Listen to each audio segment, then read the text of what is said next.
अस्सलाम वालेकुम स्टूडेंट्स। हम डिस्कस कर रहे थे न्यूट्रॉन डिटेक्टर्स। और अभी हमारे पास है एक्टिवेशन मेथड है और साथ में measurement of neutron energies.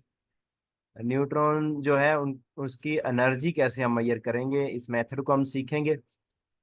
Boron detector हमने सीखा। और एक ये भी हमारे पास है एक्टिवेशन मेथड। इसमें यह है कि आप न्यूट्रॉन फॉल करवाएंगे एक मीडियम पर और उससे गैमा रेज एमिट होंगी।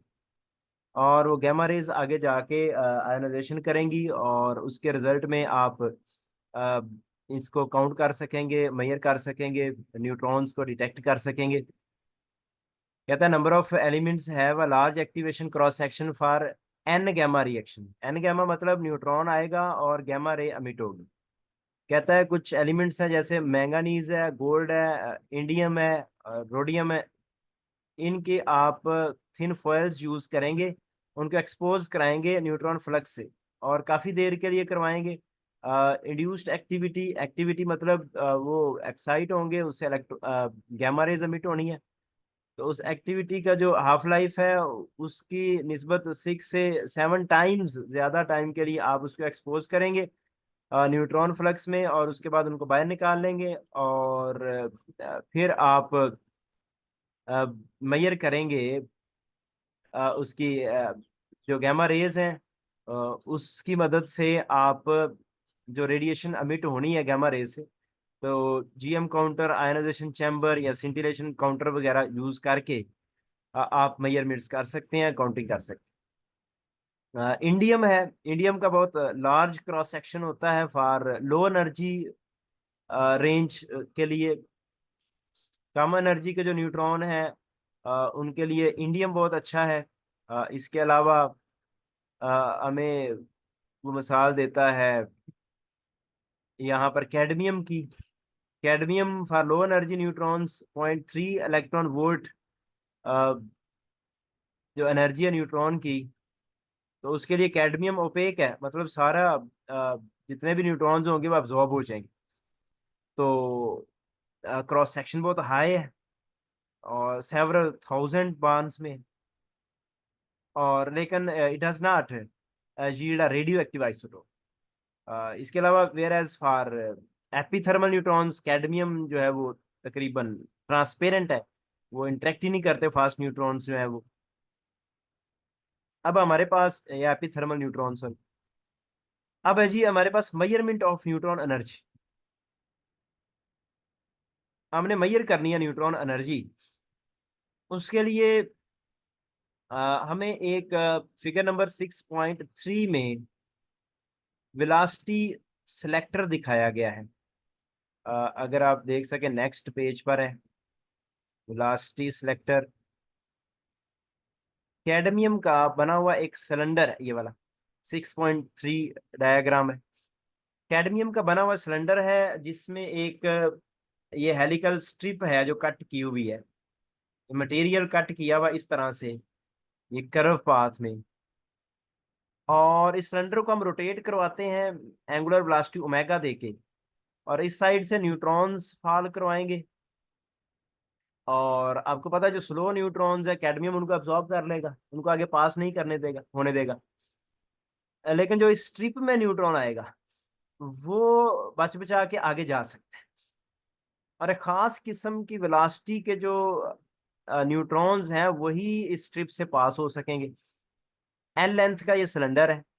आप इसको जब रोटेट करवाएंगे तो कोई न्यूट्रॉन यहाँ से एंटर हुआ किसी इंस्टेंट पे, और उसने तो सीधी लाइन में जाना है।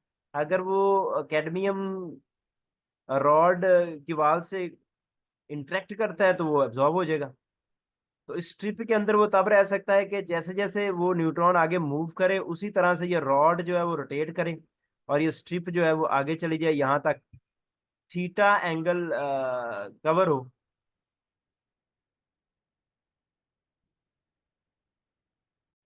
तो थीटा एंगल कवर हो, रोटेशन हो, और उतने टाइम में यहाँ से न्यूट्रॉन यहाँ तक पहुंच जाएगा।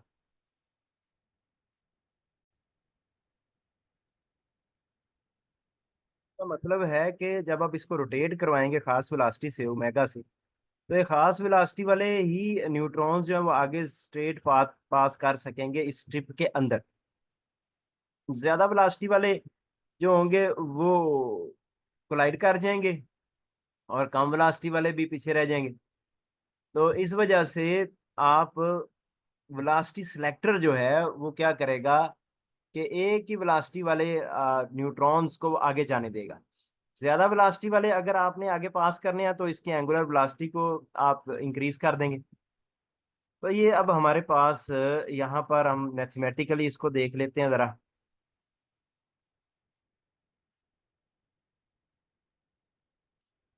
ये इसके ऊपर डिस्कशन यहाँ पे हुई है जी। सिलेंडर एकेडमियम का हाई अब्जॉर्प्शन है, न्यूट्रॉन के लिए है। वी वेलोसिटी के न्यूट्रॉन्स को वो पास करेगा, और जब वो ट्रेवल करेंगे लेंथ एल सिलेंडर में, और टी टाइम उनको लगेगा, रोटेशन होगी एंगल थीटा पर, और एंगुलर वेलोसिटी होनी चाहिए ओमेगा। तो theta is equal to omega t. यहाँ से टी आ जाएगा थीटा ओवर ओमेगा, जितना टाइम लगेगा रोटेशन के लिए। S is equal to v t, s को एल कह लें आप, एल डिस्टेंस कवर होना है, l is equal to v t हो गया। यहाँ से टी आ गया एल ओवर वी। इन दोनों को कंपेयर कर लें तो theta over omega l over v के इक्वल आ गया। यहाँ से वी आ जाएगा एल ओमेगा ओवर थीटा।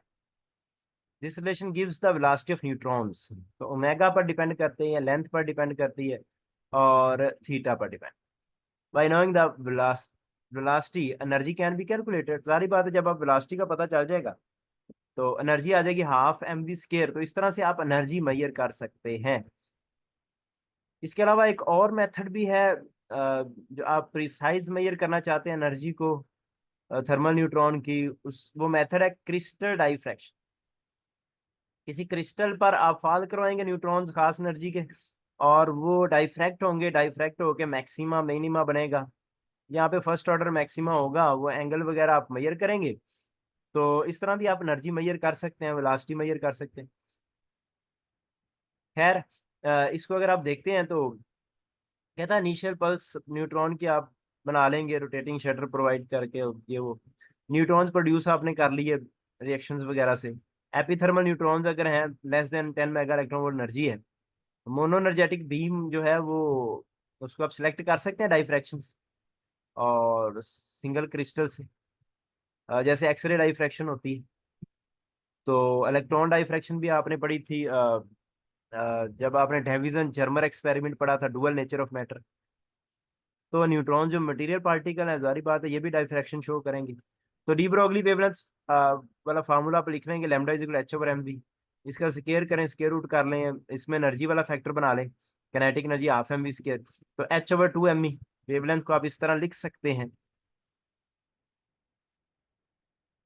और कहता है ये रिलेशन जो है वो शो करती है कि neutrons with energies in the range of 0.01 electron volt से 10 इलेक्ट्रॉन वोल्ट अगर एनर्जी की वैल्यू पुट करें तो वेवलेंथ जो आती है वो एक्स रेज की वेवलेंथ की इक्वल आती है। और एक्स रेज की वेवलेंथ आपको पता है 10⁻⁻10 में होती है, और इसी रेंज में क्रिस्टल लेटिस जो है उसकी प्लेन्स के दरमियान स्पेसिंग होती है। खैर, अब बीम को फॉल करवाएं आप स्लो न्यूट्रॉन्स की बीम को, और वो रिफ्लेक्ट हो क्रिस्टल से। और ये डायग्राम जो ऊपर वेलोसिटी सेलेक्टर वो पहले वाली है, इसकी उसने डायग्राम यहाँ पे नहीं बनाई। तो डाइफ्रैक्शन होगी, ब्रैग्स लॉ अप्लाई करें 2d sine theta n lambda. और वेव नेचर चूंकि है तो lambda is equal to h over m v. यहाँ से वी इधर कर लें और एच ओवर एम लैम्डा कर लें, लैम्डा यहाँ से पुट कर लें 2d sine theta n lambda वाली इक्वेशन से। तो ये बन जाएगा n h over 2 m d sine theta, ये वी आ जाएगा। वेलोसिटी आ गई तो एनर्जी आ गई। तो एनर्जी होती है हाफ एम वी स्केयर, तो हाफ एम वी का स्केयर कर दें तो एन स्केयर। ये ऑर्डर है डाइफ्रैक्शन का, एच प्लैंक्स कांस्टेंट है, 8 m एस ऑफ न्यूट्रॉन है, डी इंटरप्लेनर स्पेसिंग है, और एंगल जितने एंगल पे वो मैक्सिमम बन रहा है। तो इस तरह आप एनर्जी मेजर कर सकते हैं। और इसको आप डिफ्रेंशिएट कर लें अगर करना है तो D over D theta with angle, angle के साथ वो चेंज आएगी एनर्जी। तो अगर इसको डिफ्रेंशिएट करते हैं आप तो ये सारा कांस्टेंट है, साइन ऊपर चला जाएगा, साइन थीटा का रेस टू -2 हो जाएगा। और विद रिस्पेक्ट टू थीटा अगर करना है तो पावर नीचे आएगी -2, ये 2 आ गया और माइनस भी आ गया। पार में से कम करेंगे तो -3 बनेगा, वो नीचे जाके +3 बन गया। और फंक्शन का डेरिवेटिव लेंगे साइन थीटा का, वो cos थीटा आ गया। तो इस तरह डेरिवेटिव ले लिया आपने, जरा मॉडिफाई किया और डी थीटा को उधर ले गए आप। तो इस तरह से ये इक्वेशन बन गई डी की। और इसमें इसको अगर आप ई से डिवाइड कर दें, चेंज इन एनर्जी है, ई से एनर्जी से डिवाइड कर दें इसको आप, तो ये फार्मूला बन जाएगा। कॉट भी बना सकते हैं, कॉस ओवर साइन। कहता है अगर एंगल स्मॉल हो तो आप इस फार्मूले को और इजी वे में लिख सकते हैं। साइन थीटा थीटा के बराबर लिख लो और कॉस थीटा 1 लिख लो स्मॉल एंगल के लिए। तो डी ई ओवर ई आ जाएगा -2d theta over theta. The energy resolving power D E over E decreases with increasing the neutron energy. तो रिजॉल्विंग पावर इसको हम पढ़ लेते हैं, ये वाला डी ई ओवर ई। तो डी चेंज इन एनर्जी है per unit actual value of energy. तो जितना चेंज आएगा एनर्जी में उतनी रिजॉल्विंग पावर दारी बात है कम हो जाएगी। तो रिजॉल्विंग पावर कहता है ये वाली जो फंक्शन है वो डिक्रीज होता है जैसे जैसे न्यूट्रॉन की एनर्जी, ये ई जो है वो इंक्रीज होती है। कहता है अगर 1 इलेक्ट्रॉन वोल्ट का न्यूट्रॉन हो और वो रिफ्लेक्ट हो क्रिस्टल से, स्पेसिंग इतनी हो, इतने एंगस्ट्रॉम हो और फर्स्ट ऑर्डर हो, इतने एंगल पे बने, डी थीटा आप इस तरह फाइंड कर लेंगे इसका, और डी थीटा इतना हो, तो कहता है कि हमारे पास जो एनर्जी रिजॉल्विंग पावर है वो सिर्फ 6% है, बहुत कम आएगी। तो द मेन ड्रॉबैक क्या है? मेन ड्रॉबैक यही है कि भाई फर्स्ट ऑर्डर कहता है, सेकंड ऑर्डर जो रिफ्लेक्शन है न्यूट्रॉन्स की जो हाफ लेमडा वाली है वो सेम एंगल पे फॉल कर जाती है जो फर्स्ट ऑर्डर न्यूट्रॉन्स हैं वेवलेंथ लेमडा वाली। तो वो उनको अलग करना, या उनको आप कह सकते हैं कि उनका स्पेक्ट्रम क्लियर होना वो थोड़ा मुश्किल है। तो ये इसका ड्रॉबैक है, इसको आप तैयार कर लें। अल्लाह हाफिज़।